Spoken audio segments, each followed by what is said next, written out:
sou do primeiro período de Educação Física, e eu aqui da IMEPAC, e eu e meu grupo fazemos parte do projeto integrador da professora Cecília, que tem como objetivo abordar o Código de Ética da Educação Física e como que ele funciona na prática. E para isso, nós estamos aqui hoje com o Leandro Lopes, que além de nosso professor, é doutor em Ciências da Saúde e personal trainer.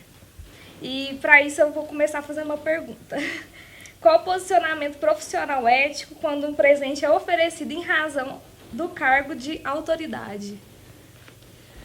Bom, essa é uma pergunta bem complicada, porque na verdade é assim.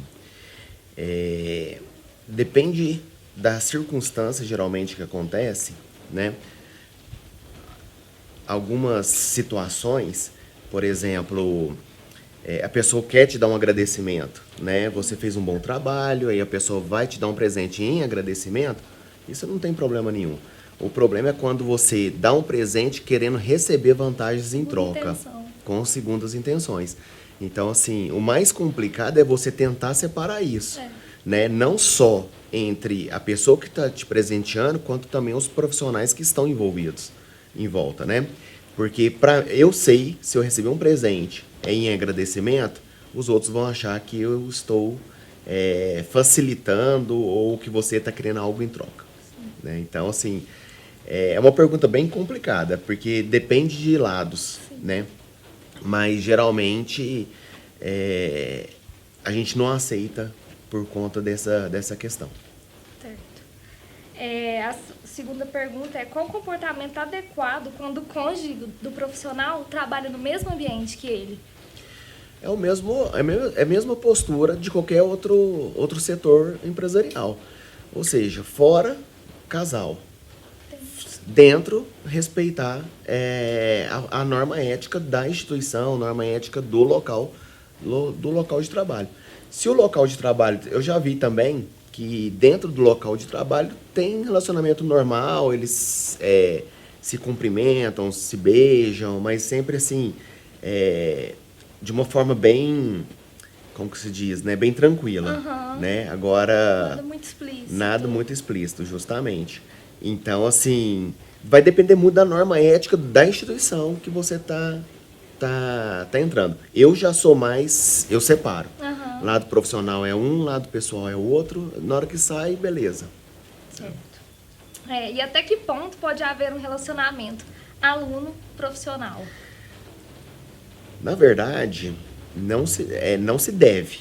Porque você está num cargo, vamos colocar assim, o professor, querendo ou não, ele está num cargo um pouco superior, né? E o aluno, ele se sente até com desejo de ter o professor ou a professora, e também tem professor que também deseja o aluno. Isso aí é da natureza humana, né? Só que, eticamente falando, como você está num cargo superior, isso pode trazer complicações, tanto para o professor quanto para o aluno. Se a instituição ele coloca que não deve ter relação professor e aluno, tem que ser respeitado, né? Caso contrário, fica a critério. Varia muito da instituição também. Tem instituição que são bem rigorosas, Tem né? instituição Tem que outras são. que já são mais assim, né? Isso. Tem instituição que são bem rigorosas ao ponto de qualquer relação que você tiver ao ponto de sair até fora do local de trabalho causa tem o transtorno, entendeu? Mas tem instituição que fala aqui dentro não pode ter relação, mas lá de fora cada um com a sua vida. Certo. Né? A política de troca de favores é aceita pelo Conselho de Ética? Não. De jeito nenhum, né? Não. Não só isso, né? Porque troca de favores fica parecendo o seguinte, eu só vou te fornecer um serviço, vamos dizer assim, se você me der algo em troca. E, na verdade, nós trabalhamos, nós estudamos, não pensando que nós vamos receber em troca muitas vezes, né? Então, assim, eu trabalho, tenho meu salário, mas o que eu vou passar para o aluno vai muito além disso, né? Vai muito além do que a gente acaba recebendo. Então, assim, troca de favores não é legal. Não é nada ético, não, né? Não é ético e não é legal. E de que forma a comissão de ética poderá lidar com 2 ou mais denúncias com o mesmo profissional? Cassação. Isso Pode. acontece na prática? Bom, Costuma acontecer? na educação física eu ainda não vi, tá? Mas em outros conselhos eu já vejo isso com mais frequência, principalmente na área médica, Aham. né? Na área médica, qualquer abuso é verificado, porque na verdade, por que é tão complicado isso? Porque você tem que provar, né, que houve um desvio ético, Sim. né? E mesmo provando que houve desvio ético, pode ficar por isso mesmo, entendeu? Então, assim, é complicado pro conselho tomar uma decisão, principalmente na nossa área, entendeu? Porém, eu nunca vi, mas tem que ser cassado. Se tiver uma ou duas denúncias, tem que ser cassado. Eu sou a favor disso também. Certo. Então foi isso, pessoal. A gente está aqui com o nosso professor, Leandro Lopes. Agradecer a ele pela disponibilidade, por ter respondido as perguntas. E um abraço para todo mundo. Obrigado. Obrigado pelo convite. Eu que agradeço você ter respondido. Boa tarde, pessoal. Meu nome é Thaleson, sou aluno da Educação Física, primeiro período, IMEPAC. E estou aqui com o Rodrigo Coelho, treinador e preparador físico. E a gente vai abordar o código de ética e como ele funciona na prática. Rodrigo, no quesito educação física em escolas do ensino fundamental, importa ressaltar que o ler, escrever e calcular cálculos básicos não são o único componente curricular que importa. As aulas ministradas são de forma de aumentar o nível de autonomia básica, coletividade e de diferenciar emoções de atitudes.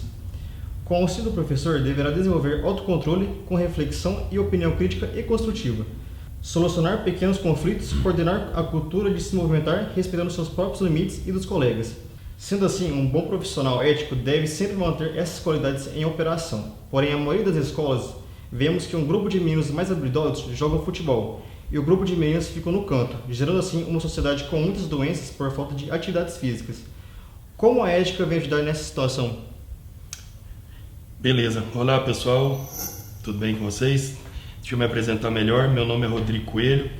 Eu sou treinador, personal trainer, graduado em Educação Física, pós-graduado em Nutrição Esportiva, Fisiologia do Exercício e sou atleta de fisiculturismo profissional.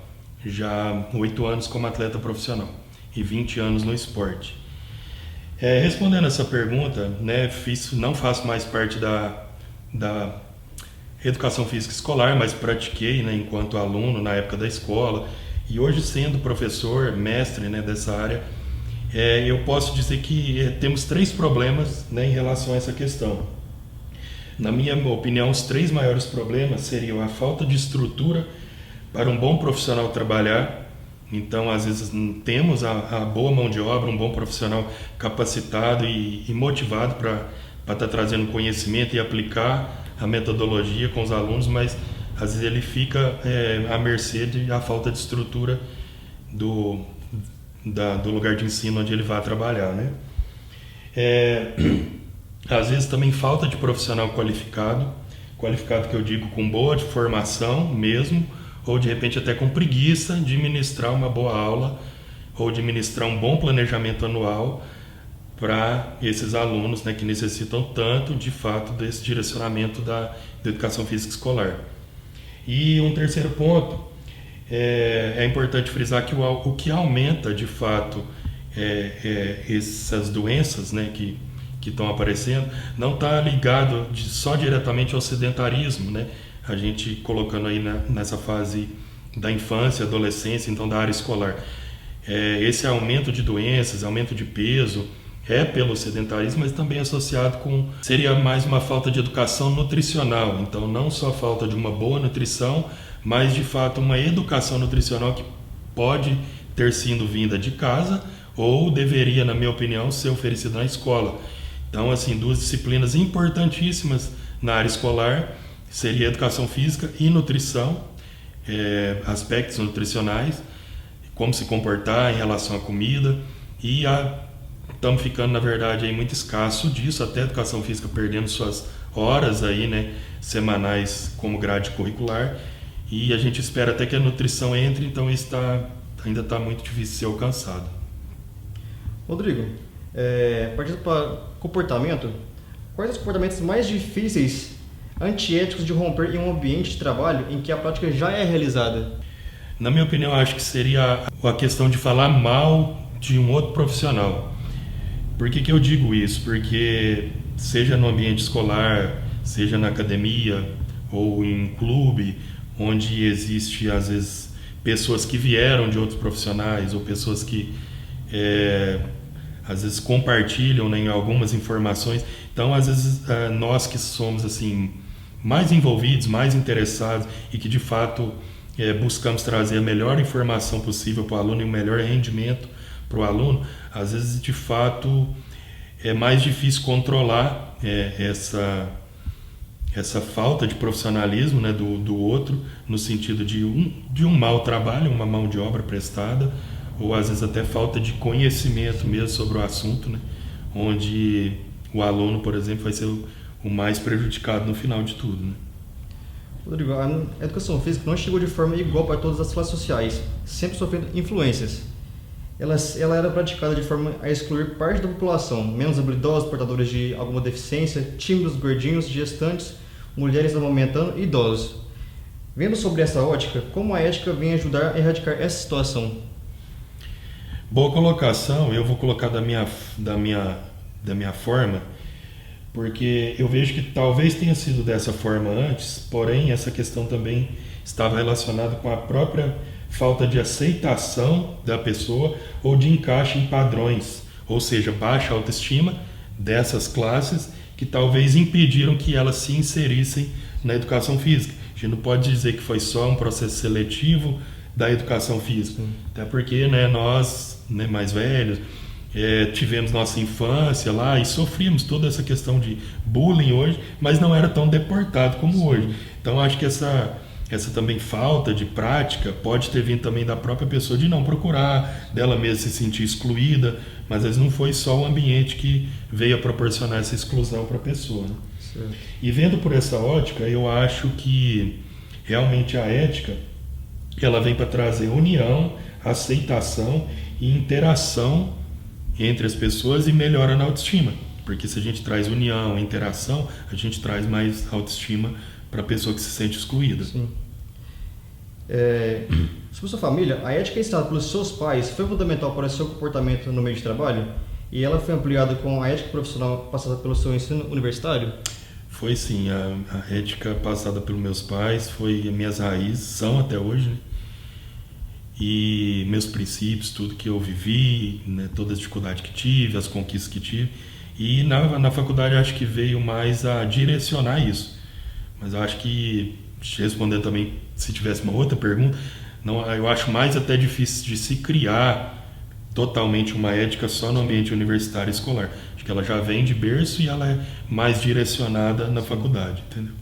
Para finalizar, como as academias podem influenciar no dia a dia das pessoas? Boa pergunta. Eu acho que de várias formas, né? Criando uma rotina, criando um planejamento, trazendo disciplina, trazendo envolvimento e com essa prática afastando das doenças, promovendo mais saúde. Então acho que o fato da pessoa ela se envolver, né, seja na academia ou uma atividade física, ela já vai conseguir indiretamente melhorar sua parte psicológica, sua parte organizacional, sua parte fisiológica. Então eu acho sim, a academia ela nos traz assim, vários objetivos ímpares que não seja só realmente estética. Sim. São vários objetivos que a gente pode alcançar praticando a academia. Então pessoal, obrigado, é isso. Obrigado Rodrigo por ajudar a gente no trabalho. A vocês. Valeu, obrigado. Tamo junto.